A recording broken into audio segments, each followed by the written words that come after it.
Welcome to The Old World Lives, a Warhammer Fantasy Battles podcast. You can find us on Facebook at The Old World Lives, on Instagram at The Old World Lives, and you can reach us by email at theoldworldlives@gmail.com. And now, on to the episode. Hello and welcome to episode 16 of The Old World Lives, a Warhammer Fantasy podcast. With me tonight, I have Niklas. Hello. And, of course, it's as usual, it's me, Christopher. And it's only us this time, because one of us was kidnapped, at least. Yeah, Eustace, lonely too. Yeah. And this episode is our second listener question special. So that would be the focus for tonight. And we have gotten quite a few questions this time. Yeah, it's been great.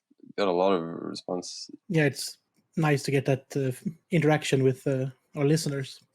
Yeah, and we got some great questions as well. It's going to be a good episode, I think. Yeah. Let's hope so. Let's start off with what have you been doing in the hobby lately? I've been painting some dwarves. Kind of had to put it on hold a bit to paint some 30k for a thing I was going to. And I've been playing some. I went to, what's it called? This town. Canterbury, it's south of London, to play a game a couple of days ago. So it was a lot of fun. They had a great club there. Met some of the players there before at the Bringing Back 6th edition tournament. It's nice to go down there and play. I played against Chaos Dwarves with my Kislev, and I lost a game. I had like a decent plan. The plan went as I wanted. I got to attack where I wanted to attack, but the dice were against me in the initial moments, and then everything just fell apart. It was a really good game, though. Really enjoyed it. Nice. So, was it just a game, or was it like a game day or anything? No, it was just that game. It took a while to go there to Canterbury, so yeah, we only had time for one game. Then we had to go back. Fair enough. Traveling in the UK is quite time consuming, isn't it? Yeah, it's weird because like you look at a map and it looks like it's very close, but just all the traffic and just all the roads need to cross all the rivers. I don't know. It just takes a while. Yeah. Well, given the situation in Sweden, it's usually not that much better unless you go by car here. Yeah, the trains are screwed in Sweden. Wherever you want to go, it's always delayed or canceled or whatever. Yeah, and now during the summer they're doing what is really needed repairs, but they're really annoying as well because they increase travel time by an hour, or you have to take an extra train somewhere that you don't really want to go just to get where you're going. Yeah. So what have you been up to? Well, I've been thoroughly neglecting my 80% completed Swords Masters, and have been painting, building and painting Skavens instead. Yeah, as usual then. Yeah, can't really focus. That's the problem. Hit that sweet 80% mark, and then what's this? Yeah.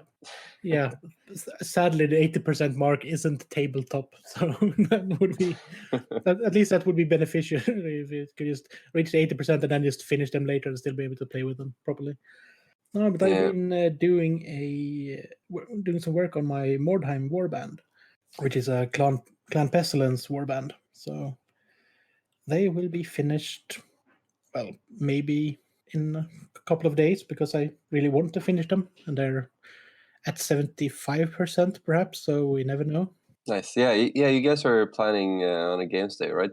Yeah, if everything goes to plan and everyone can make it. Then you have a goal? There will be a continuation on our little Water Princess campaign and some Mordheim. That's what's planned, at least. Nice. Yeah, Jimmy is deep into Mordheim right now. He's preparing for that Mordheim 2019. Yeah, that's next weekend, so when we record this. Yeah, it's been nice. Like we got some Mordheim queries, and it's so nice to have Jimmy because he just knows everything. Yeah, and I was a bit interested in Mordheim when it was first around, but never really got into it because it wasn't what my gaming group was doing at that time. But having Jimmy now has really just made that step to just get into the game that much easier. You can put it like that. Yeah, 20 years later. Yeah. Well, it's about time then, because you can legally buy alcohol in Sweden, that game.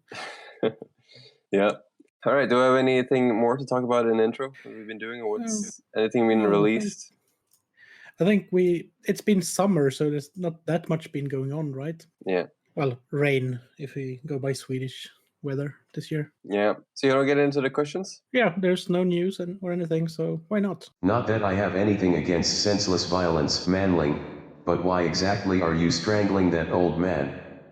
Gottrekker Nissen, Troll Slayer. All right.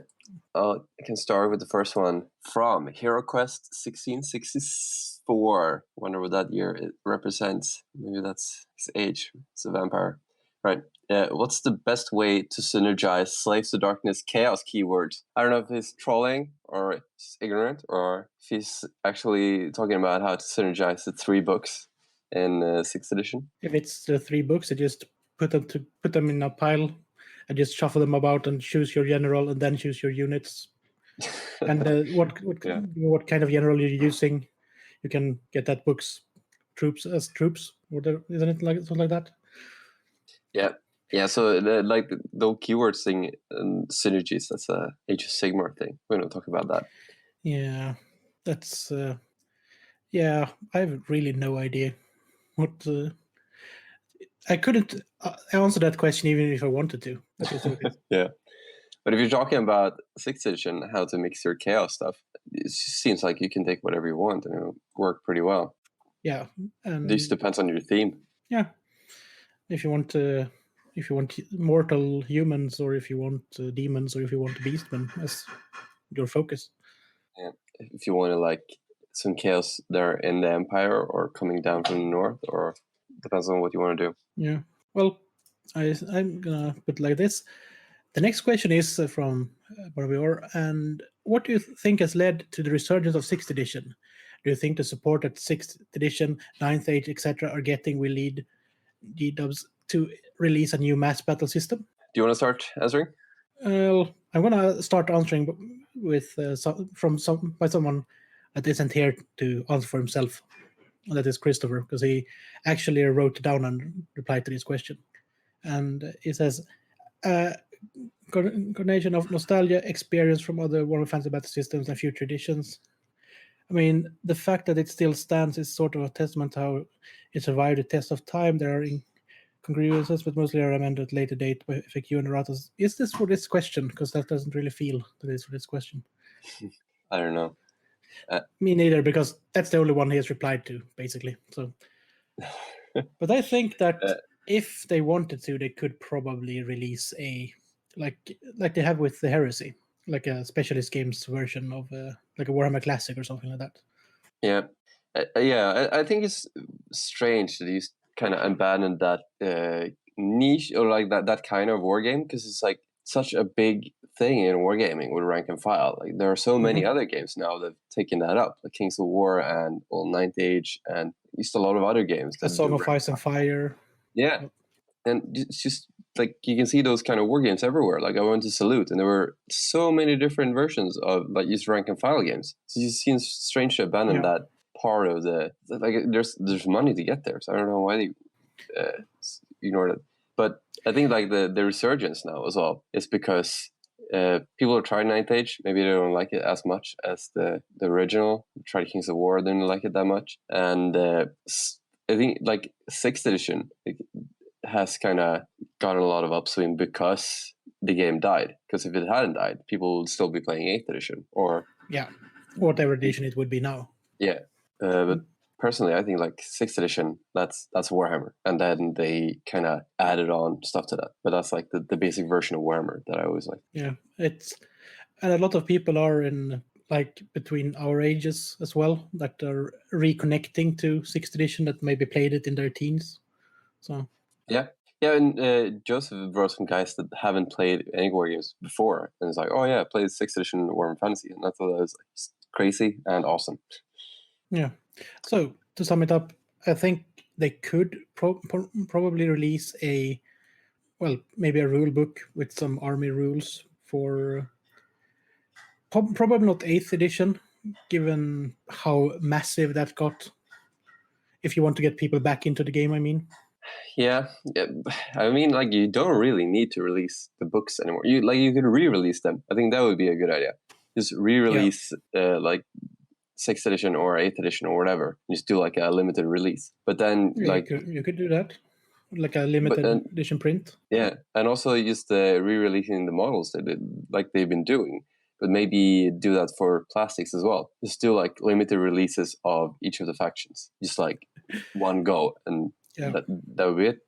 So what basically needed is a re-release, a rerun of the Empire Militia box and the Knights of the Realm box, and possibly the Men at Arms box, and people will be happy. Yeah. Like you don't need to.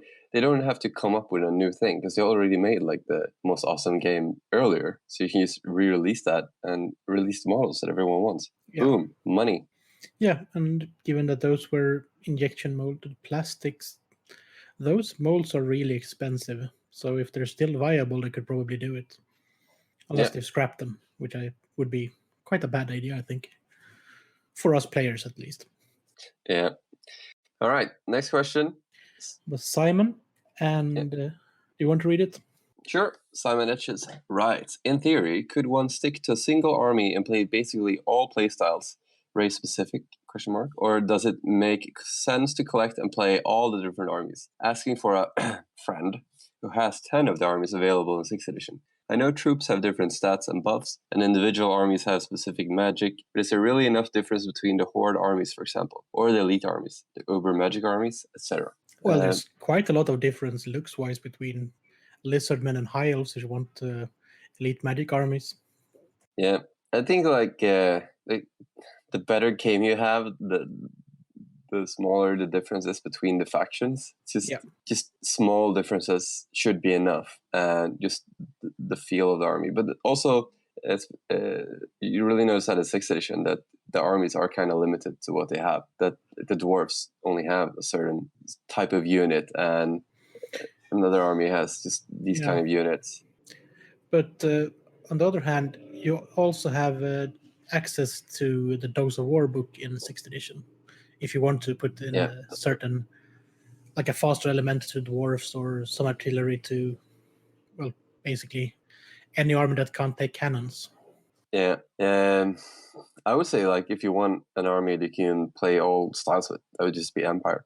They're the most versatile army in the game. Yeah, they got a little bit of everything. They're a jack of all trades army.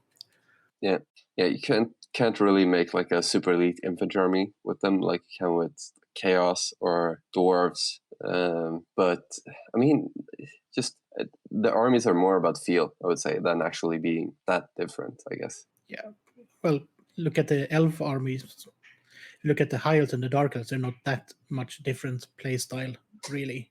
No. If you get down to it, it's just some certain extra quirks that makes them that different enough to make both fun to play. Yeah, and also if you want to go like to the extremes of some armies, like Dark Elves, if you want to go like monsters and terror and like fear-causing cavalry and stuff like that, if you want to go to the extreme of different armies, then they would be a lot different. And High Elves, you could go like a fast cavalry and magic army, and Empire, you could go like total gunline. But if you play like the armies, like all-around armies, then they won't be that different from each other. Just more about feel, like what army you like and the fluff behind them, I'd say.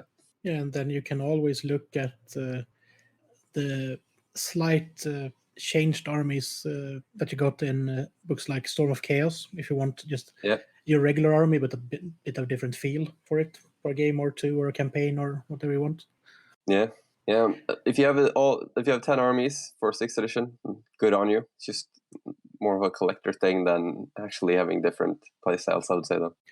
And if you really have 10 of them, you're welcome to visit, and we could probably have a game day with you alone. Yeah. So let's basically, it's aesthetics and the feel of the army that you want to play. And having more than one army is beneficial because then you will not get bored of that army if you only have a limited number of models available for it. Yeah, you can just rock up to a game day and just roll a d10. Yeah. All right. Christopher did not write a response to this question. Should we move on to the next one? Yeah, and it is from Daniel Miller. And are there any armies that inspire you? And his one is and the Chambers Skaven army. So anyone that inspires you, Niklas? Yeah, I thought about that. I can't really remember a specific army. It's just like so many armies inspire me. Like when you see armies at events and how much effort people put into them and put like their own touch on them, like they're all really cool. But I don't really have like that one army that I've always tried to live up to. I really thought about this, but I don't really have one stored in my memory banks. I really like use the models in the back of Storm of Chaos. I always remember those models like, oh, that's like the peak of fantasy in the painting for me. And that massive banner with the eye, the Yeah, Finch Herald, whatever it is. yeah, and those are like, that's like the only thing I can remember. But just like so many armies at events that you see that are just really cool in their own way. Yeah, I have to agree with that. I don't have any particular ones in mind, mainly because last time I really saw names for them was like in the early 2000s when I still read White Dwarf. So, yeah. But as we said, the army books, the campaign books, they all have gorgeous armies in them. That's probably the best way to promote the game, so they had to. Yeah, I remember also in one of the annuals they have like some like a tournament play armies, and they have some really cool armies in there. Yeah, and then you can read about how the generals thought about the army as well. Yeah, which is quite nice. Yeah, I can't remember any names though. Like there are so many that are so good. Like I don't really have the one army. Yeah, I do remember I had a gaming buddy in like 2002. I think his name was Henrik. Since it was in 2002, and I haven't really spoken to him since 6th edition folded into 7th. So, but he had a really nice Wood Elf army. That's all I can say. That was an inspiring to make me paint my first iteration of my Dark Elf army. Nice. Shout out to Henrik. Yeah, no idea if he still plays or what he's doing these days, but he inspired me to paint my first army properly. So that's always something, I guess. Yeah, you should feel proud. All right, I don't think Christopher wrote an answer to this question either. Nope. So let's move on to Mark Harrison. Yeah, and he writes, now that Warhammer Fantasy is dead, is there a way to tweak/overhaul a particular edition to be as close to balanced as possible? Which edition would require the least amount of work in your opinion? I think the ultimate would be 7th edition rulebook with 6th edition army books. I've heard that that's like the peak. Like I keep hearing this and I keep saying it myself, but I have never tried it myself, and I have never like met anyone who's tried it. Well, the 7th edition book is a bit of there's some small changes, but mostly tweaks to make it work better, folding in some FAQs and erratas into it. Yeah, and it also has an index at the back, which is super handy.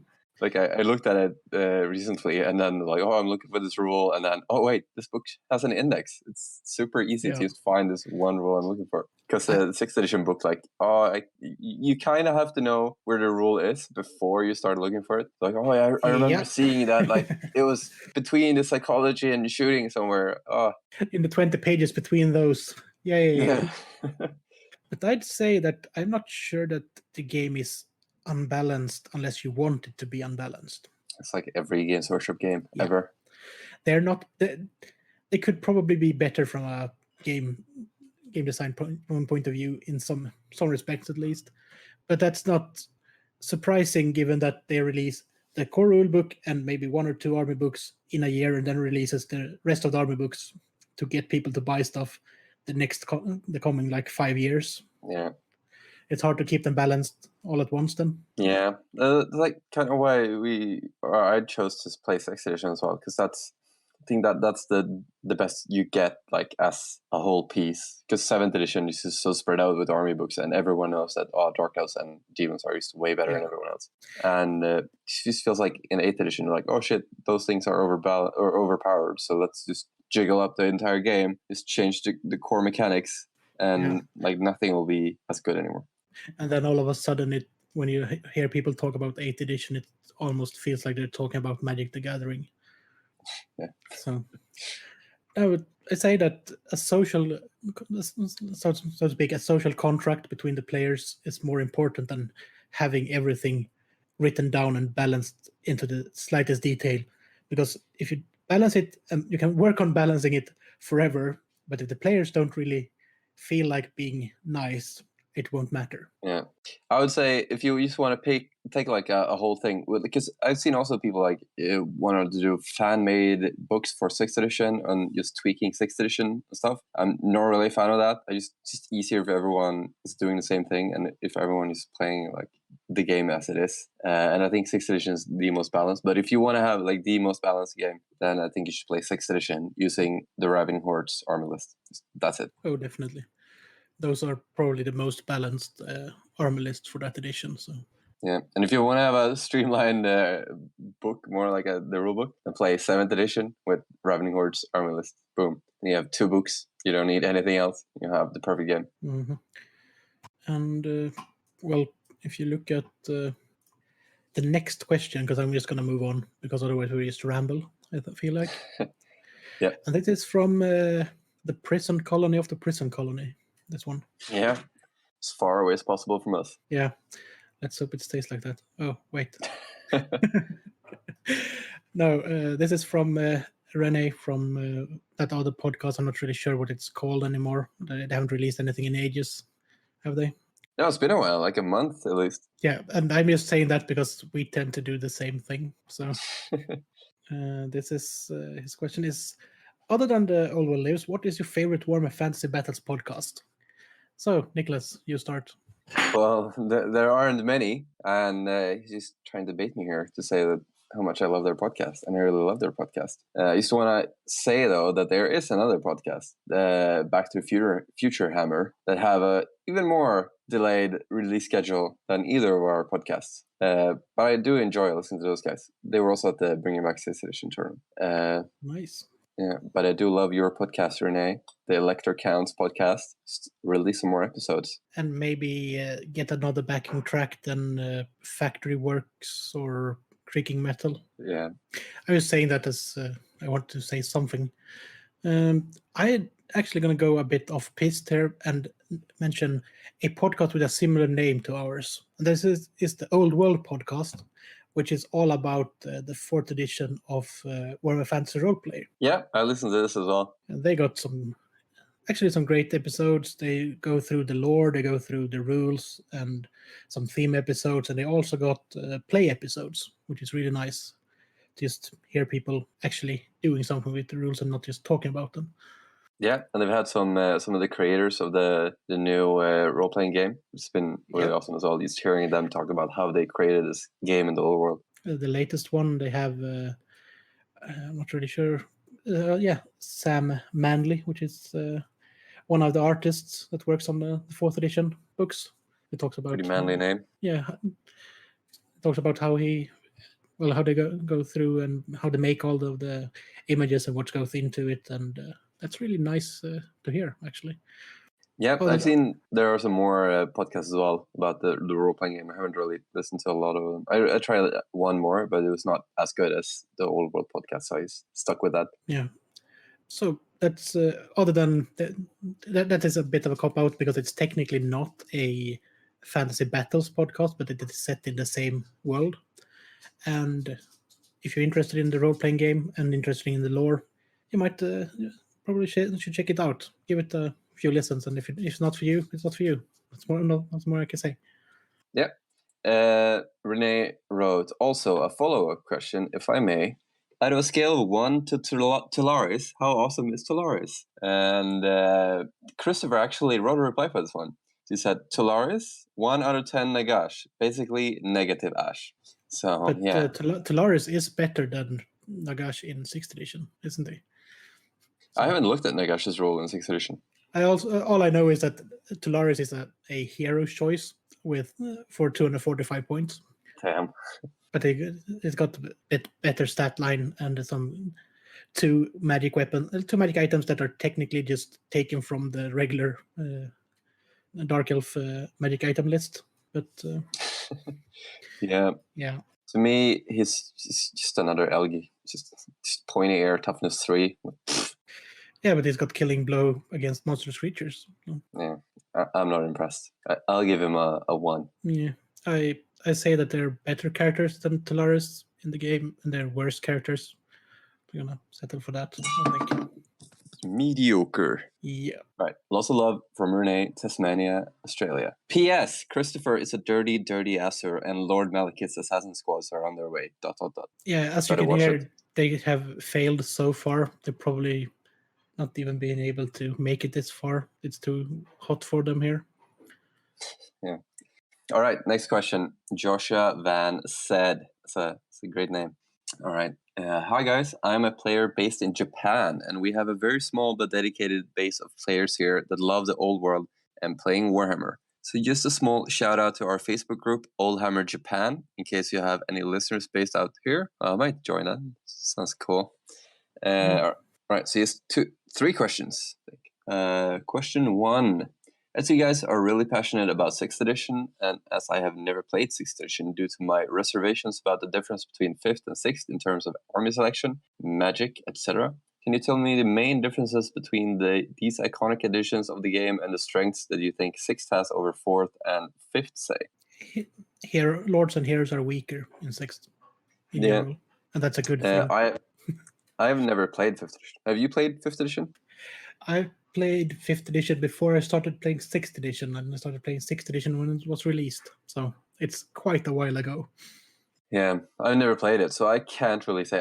I can just like say the differences that I've heard of, that people told me, but I as I don't have an experience, I don't feel the full picture. But I've heard that 5th edition is just like epic heroes and just grunts that don't really do anything, and crazy magic that had like a card game built into the game itself, but I don't really know. Yeah, they had that expansion that was basically just Warhammer Magic.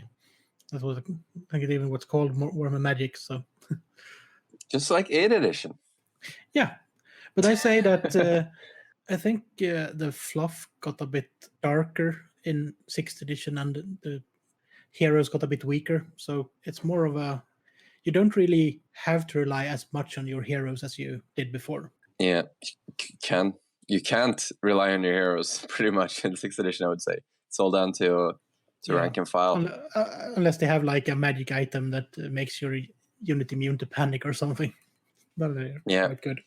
Yeah, they're more like just passive buffs than like just heroes that can swing the game. Of course, there are really good magic items as well, but any hero or lord can die quite easily if it's in the wrong circumstances. Yeah, I would say it's more like gritty fantasy, more down to the rank and file, more about maneuvering your blocks than epic magic fights and epic hero fights. But as I said, I can only say what people have told me about 5th edition. Yeah, that's almost what I'm basing what I'm saying on as well, because as I said, I haven't played that game for like 20 years. So it's hard to give any up-to-date thoughts and comments on what the main difference are, other than what we've said so far. Yeah, all right. His second question. I have never played 7th edition, and I feel that it is the edition that never gets mentioned, as most people praise over every edition apart from 7th. Is there a reason for this? Just curious. Well, it's a cleaner book than 6th edition, but other than that, it's basically the same rules.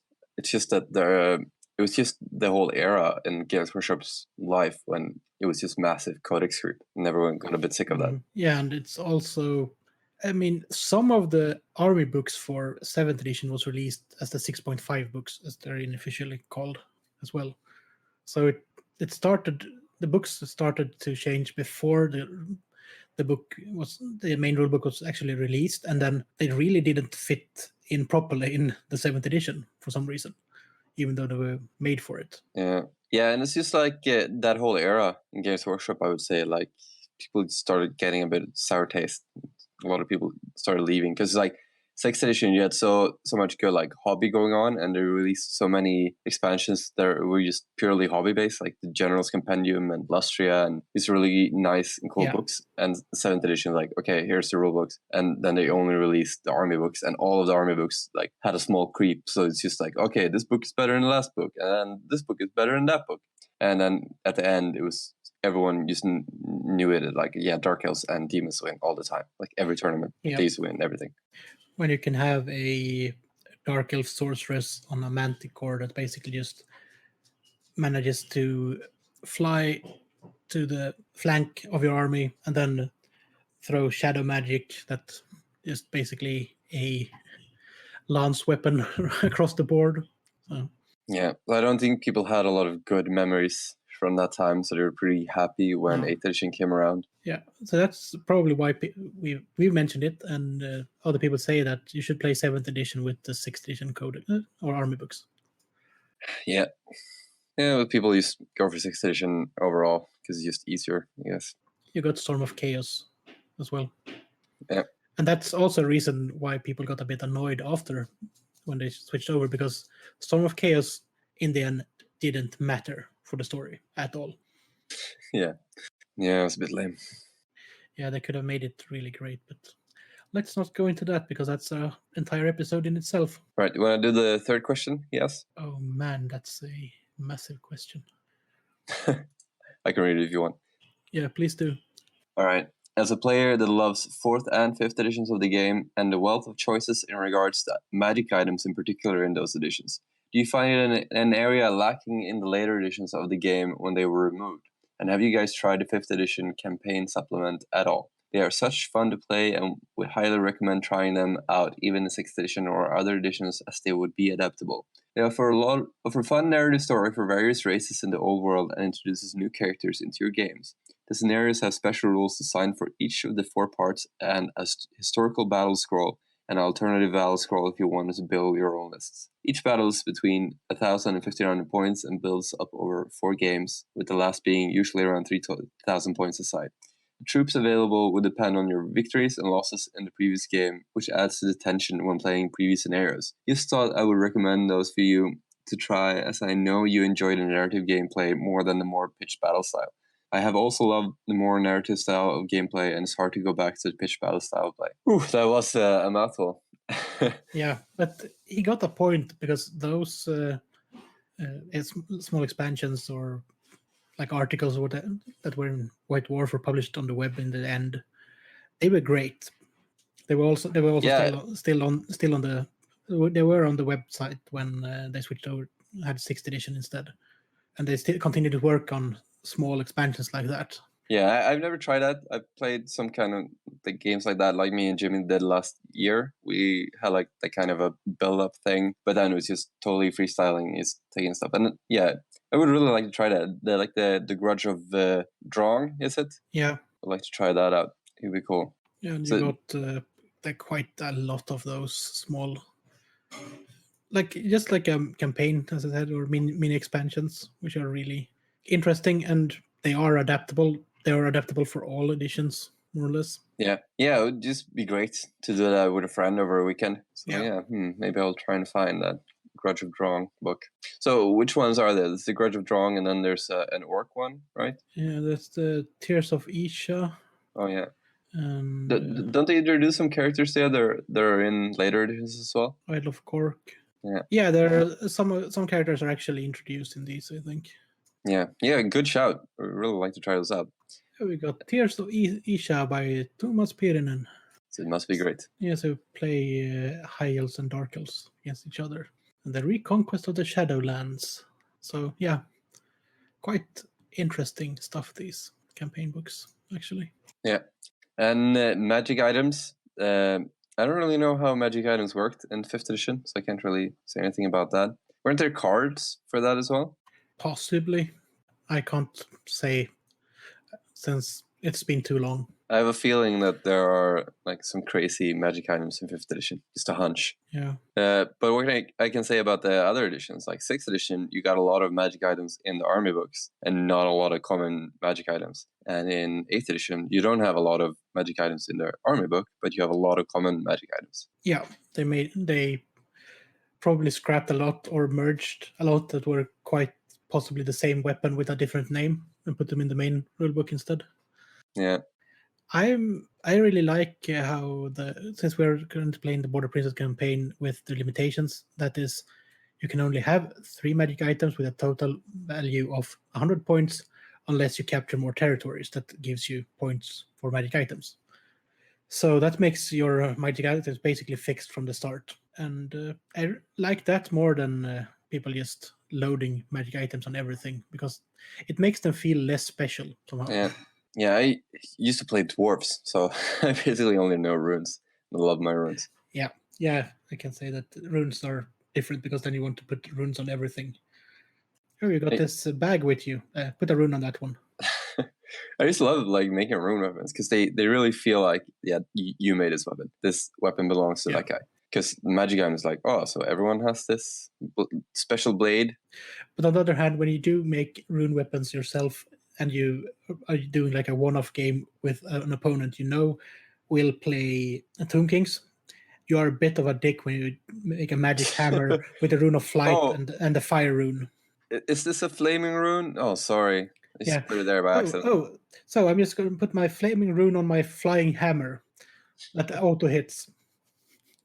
Same goes for if you're playing someone with a lot of treemen. Yeah, just total accident. Sorry.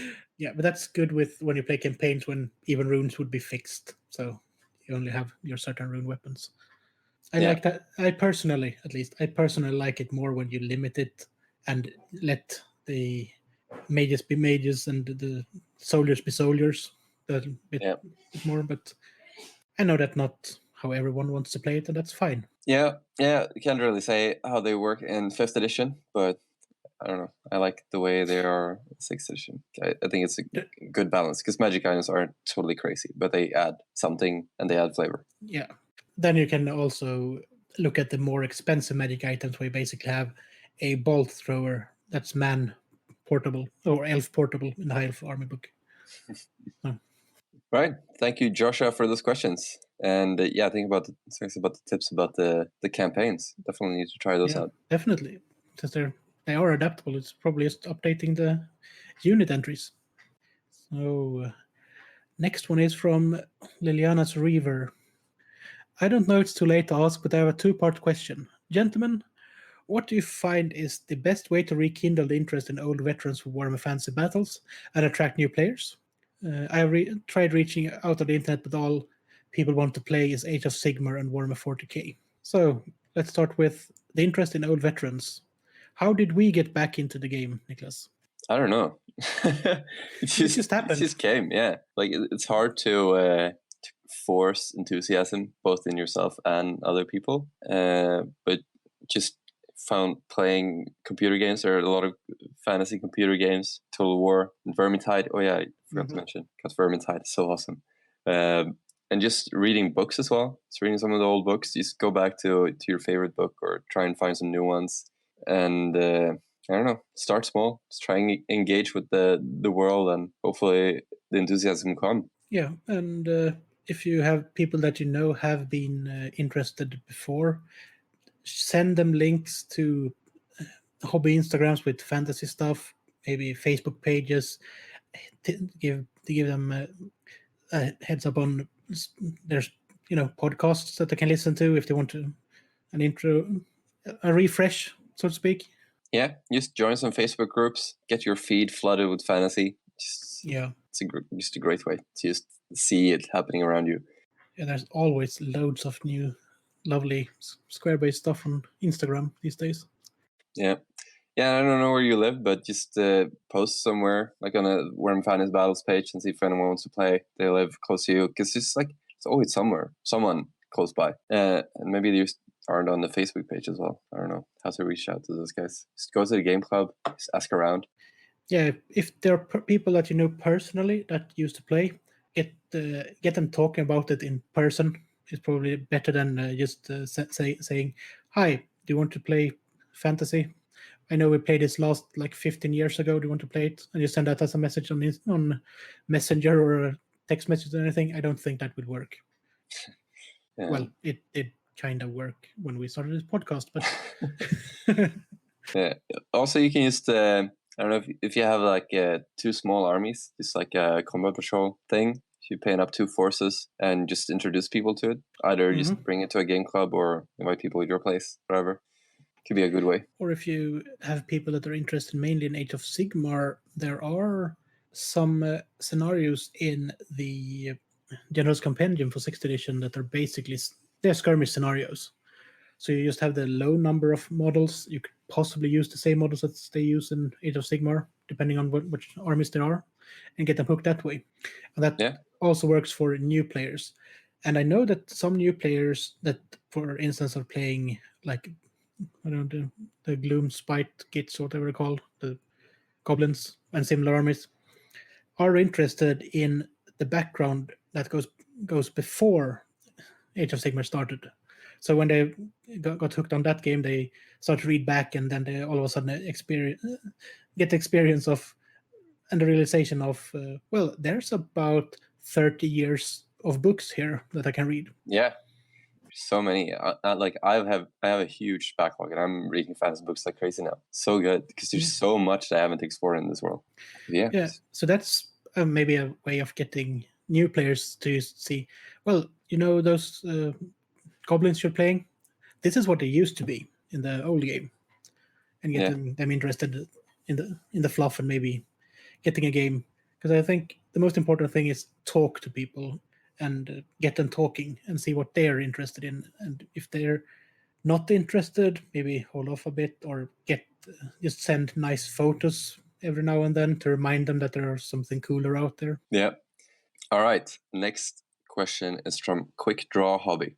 I have one for you guys. What are your opinions of unit fillers in 6th edition?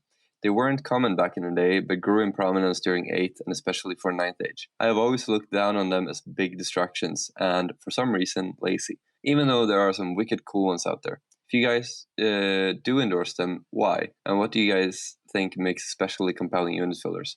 Is there a point when they are too big? And if they make up most of the unit, they're too big. Yeah.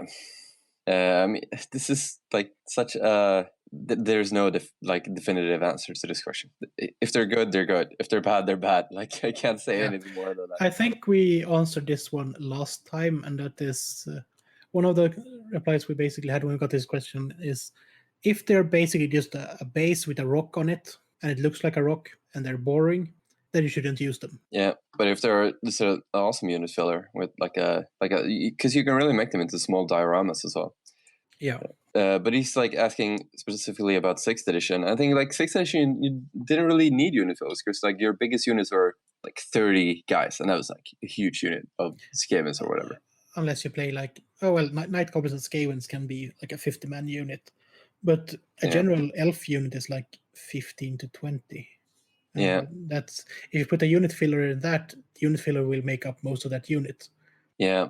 Because in 8th edition, you had like these huge units, and it was like everyone was using unit fillers. Like it's natural to have unit fillers, so you just looked good, and it looks good like when both sides have unit fillers, and then you used to have these small scenes going on. But I think like in 6th edition, it's just like it's a different aesthetic to it to not have unit fillers. I guess I haven't seen anyone that I'm playing with now that has a unit filler. I think, or maybe one or two that like also use them for 8th edition. I think. It's like I'm fine with it. People using it for 6th edition as long as they look good. But as you say, like if it's just like a 4x4 base size, just rocks, I'm like, come on, just paint 4 more guys. Yeah, but on the other hand, if you do like if you got a regular 20 by 20 millimeter units or base size for a unit, and you put a 40 mil base in, you could do, if you do it fluff wise, because there are ogres in the tower guard of Nagarond. So if you model up an ogre to look like a dark elf soldier and put it on a 40 mil base in a unit, and then it would be cool and fluffy. Yeah. So you can fluff point. and it won't make up most of the unit. But if you put like a small garrison guard unit, city guard unit, and you have 5 city guard or 6 city guard and a 10-man unit filler, then you go on the wrong side again of what's cool and what's practical.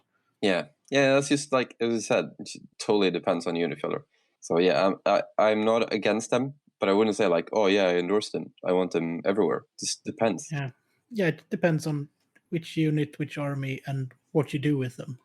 Yeah, I can see some really cool, like if you do an army that hasn't left its baggage train behind it because they got like ambushed or something, and they have part of the baggage train in a unit if they got a large unit, so they're basically protecting the wagon or whatever. That could be cool. Yeah.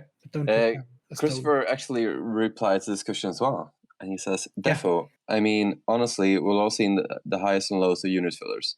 There are basic gluing skeleton legs on a base, or my green sprayed foam is a warp stone. But I think it's a legitimate chance of showing off creativity and artistry. It lets you explore outlets for the team of your army and do stuff like scaving, sneaking out of basements, sacrificial pools, and hurt stones." I know he used to put hurt stones because he made one of those himself. Yeah, probably. Also, I think he is also quite guilty to the gluing skeleton legs on a base. So he's done it all. And it got chastised for it as well. So, that's a bit of friendly scolding, basically. Yeah, but that reminds me. I know Jimmy got a unit filler. I think he mainly used it for his goblin. No, not his goblins. His Skaven that are that are lobbing poison globes down a well. Yeah, that's really nice. And it just depends what you make of it. Like, I can't say yes, unit fillers. No unit fillers. Just if you do a good job, then go for it. Yeah, I can say that if you have miners for dwarves, there are miners from a company called Game Zone, and they're basically miners that are currently excavating themselves out of the earth. So that could be quite a cool unit filler if you're using that special forward deployment rule for dwarves, for the miner. Yeah. And that's a situational. You can use it as a marker or a unit filler. Yeah. All right. I think we answered that question. Yep. So you can do the next one. Yeah, this is from Pros Play Painted. And obviously these last ones have been from Instagram. So if you want to check these people out, do that. And this is the $1 million question. Will you be using Citadel Contrast? Maybe. If I find a use for it. Yeah, I think it depends on the army you're doing. Because I usually don't paint with a white base. But I think if I would do like Slanesh demons, then totally. I would definitely go for contrast. If I'm painting dwarves, then no. Just like to paint I consider using it when I do my Slayers. Yeah, definitely. To get the skin color down. Yeah, both the skin color and the hair would be great for that. Yeah, and then maybe just use that as the base and then highlight as appropriate, obviously. But given a consistent tone of that much skin over an army, I've tried it with regular paints, and I'm not sure I want to do that again. Yeah, that'd be great, because then you have the entire army based on that as well. Because I have some Slayers as well, but I'm not sure if I want to use contrast on them, with them being the only unit in the army. I think it would show somehow. Maybe that depends on if you're just leaving it at the contrast stage or not. If you just use that as the base coats and then continually highlight and do everything, I think it will look fine. I have no idea the people that are so down on contrast that they're basically saying, I refuse to play against someone that has a contrast painted army. Have you seen people saying that? Because I have seen people saying that in comments. Yes. Because I've heard people saying, "Oh, everyone is so negative about it," but I haven't seen anyone being negative about it. Actually, I can't really see why. If more people get painted armies, or if entry level people get painted armies that just gotten into the hobby that maybe haven't even picked up a brush before and get a painted army, what's wrong with that? It doesn't really lower the value of the paint job you've done before. Yeah, I'm just so used to painting on black, and I use a lot of dark colors and metals, so probably won't use it. Maybe if I do a bright army, maybe wood elves as well, something like that. Yeah, you can probably make. I know someone that's made. He used contrast on. I think he's from the More Than Dice podcast, which is a general gaming podcast. And he used those the contrast paints on some of the stuff from the Sylvaneth starter box. So I'm not sure they could probably be played as Dryads or something in 6th edition onwards. And if you're doing them wet on wet, they blend in the transitions. So you basically had like brown for the bark and then blue for the body. So they blended a bit, so it's a diffuse line between them, so they're not the sharp line. And actually, it's quite cool. So that's also something you could probably use them for if you wanted to. And as we've said, most of the starter boxes, the starter collecting boxes, can be used in Fantasy. You just have to rebase them. Yeah, I definitely want to see them used in Fantasy. I want to see you play your Slayers with them. And Jimmy was talking about doing his Middenheimers with them as well. So I'm really excited about that. Yeah, he even sent that as a hint to the Warhammer TV team or whatever it is that do the hobby stuff. Yeah. All right. Last question. What is your guys' favorite brand of modeling clay for model work? That depends on what kind of work, basically. I've only used green stuff, so I can't say anything else. I use green stuff. I use what could be called brown stuff and gray stuff. One is like an aluminum epoxy. One is regular epoxies. They give different finish depending on what you want. If you want a sharper edge, use a certain clay. If you want a softer, use green stuff, isn't it? That you can also blend most of them if they are of the same base. Yeah, I would imagine you used a lot of different modeling clays and materials. I also have several kinds of milliput just to have on. Well, some of them are used as fillers. Some of them are used as on bases and larger stuff, or or later cover with other details. I don't really have a favorite. That's all I can say. This is probably something. Different clays for different things. Yeah, different clays for different things, and find what works for you, I think. Yeah. If you have any questions like, oh yeah, I'm doing a brick wall or I'm doing this kind of rock, what should I use? Just ask Christopher and he can tell you what he's using. Yeah, if for instance you actually are doing a brick wall, I would actually recommend thinly sliced cork glued to a sheet, and you can fill it with some kind of wall filler between to get the mortar. Then you get it has at least it's believable enough for dioramas, so it should work for Warhammer terrain. Yeah. Or if you use put some kind of clay and then you use rollers that give like the Green Stuff World rollers to give the same effect. But that's not really what he asked. So if anyone wants to, we can talk about that in length in another episode. The brick wall episode. Yeah. All right, those are all the questions we got. Yeah, those are all that I could find at least that was sent in to us. Yeah. Oh yeah. Just want to say that as well. That I got Vermintide 2. It's on sale. I've been playing that like crazy now. Just playing as a dwarf. It's so good. I love the game. Have you got it? I've got the first one, and I've never really felt like I got the time to start playing it, so to speak. Which is great. Which is just a bad excuse because I got my gaming computer at the painting desk, so that's probably why I don't play that much on it. Yeah, it's like if anyone's played Killing Floor, it's similar to that, but fantasy. And I'm playing as a dwarf, as an Ironbreaker, usually with a pickaxe. So good. It's not like a pickaxe; it's more like a double-bladed scythe. These cut down a bunch of scaling with. So good. Yeah, they do have some quite nasty specialized equipment, the Ironbreakers. Yeah. So I've been just enjoying playing that lately as well. When I really should be playing dwarves. This is like, it makes me want to paint dwarves more, but it also makes me want to play more of the game. It makes you want to paint dwarves more, but you realize 4 or 5 hours have passed when you finally sit down to try to paint. Exactly. Yeah, I usually got Total War going on, or well, not always when I paint, but sometimes when I paint, and it really helps alleviate that boredom you get when you press end turn and have to wait for half an hour or so, as in all of the Total War games. And I also see that Vermintide 2 is currently at €9.51. Yeah, it's like 66% sale. Yeah, Yeah, support That's- the Swedish game developers as well. true. On the other hand, you get the collector's edition for 14.27. So, and you Yeah, get, I don't think there's a lot. It's just like soundtrack and wallpapers in the collector's edition. well, what's the point in that? Yeah, let's just get the game for $9.50.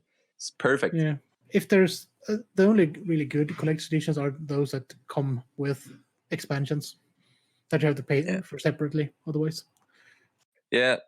Oh well, should we perhaps just end this and go play Vermintide instead? Yeah, I really want to go play it right now. So let's end this episode. Yeah, and well, should we just settle it now then and have the next episode as the dwarf special? Yes, so much yes. So now everyone heard that. It won't be next episode because of course it will be. We're not Krell. So next episode will be a dwarf special where we go through. Well, there will probably be a lot more than just the lore in 6th edition. So just to see how it developed over the years, and then some rules. Yeah, hopefully we'll do as good a job as Kral in researching the history of the dwarves, just how they changed between the different editions, and also how the rules have changed in the different editions, and how to use them. And we will also do a comparison between the 6th and 6.5 book for special overview of that. Yeah, we'll mention like the earlier editions and also 8th edition as well. Yeah, and if we got time and remember it, there is the small matter of a Slayer cult list we could talk about. And if anyone got any questions or anything in particular you want us to talk about when it comes to the dwarves, let us know so we can include it in the episode. Oh, I can already feel the insults coming from Renee about the stunties. Yeah. It seems like a very hate or love race in general, the dwarves. Yeah, but on the other hand, that's how they are, so they're probably fine with it. Yeah. Oh, I should have mentioned this earlier. I've been reading The Great Betrayal. Yeah, nice. And you really just get annoyed with the dwarfs. And and then you just realize the elves are about as dickish when they get to the king, the first king that actually inherited his post, basically. And you realize why they don't let people inherit the post of king. Yeah, I think both sides are to blame for that conflict. Yeah, that Malekith and a certain demon. Yeah. But we should probably not mention too much about the demon because that might be a spoiler. Yeah, another episode. All right, let's wrap this up. I need to go slay some ratmen. Yeah, and I'm gonna go eat pizza, so that's also nice. Lucky day. But this is it for this episode. I hope you've enjoyed it. If you got any questions, send them in. You know where about at this point. And thank you for listening. Goodbye.